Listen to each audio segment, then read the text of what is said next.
It's massive that you can buy a nice type horse and have 2 shots of huge prize money this time of year. It's Joe Foley deserves a clap in the back. I'm sure he'd love to see one of his stallions winning it, but he's promoting the game, he's passionate about it, and I'd say that's why he's putting a lot back in. Looking forward to riding it again this year if I can pick up some mounts. I was lucky enough last year to win actually the consolation one and the main one. Huge money on offer for a nice type of 2-year-old.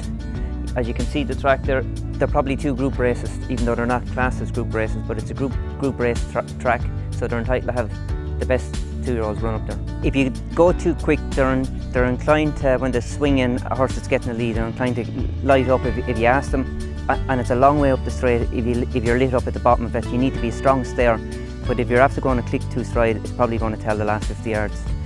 On the sprint track, when the ground is soft or heavy, a high draw can be an advantage if you have an animal that's brave and can go forward. But if you're on an animal that needs a lead, you're better off just taking a lead wherever you're drawn. I mean, when I was riding, I used to love following Pat Smullen because he had it worked out. You wouldn't have to do as much homework. But now when I look around, I see some lads trying to follow me.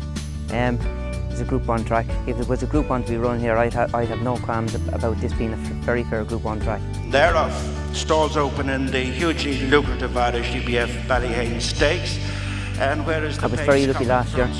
That's where I was drawn, and that's where the best of the ground I felt was. And he was a group horse who was spot on for the day, and it was the same with John Murphy's horse in the consolation race.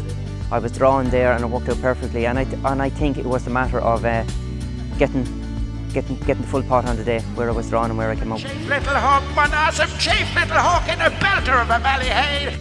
Barristown children's charity, so close to everyone's heart as well as for such a real good cause, but with the pandemic they're down over $1 million for the last 18 months or so on. And Seamie, you can register, you're put into a draw, it costs you a £5, you have a chance of winning £5 holiday voucher courtesy of Emer Hannon. There's plenty of people who are only going to be mad to go on holidays now. You're pulled out of a draw and you will, like whoever picked Chief Little Hawk last year, was the one who came out on top. I don't gamble, Kevin, but you've just described what I need, so I'm going to risk that £5.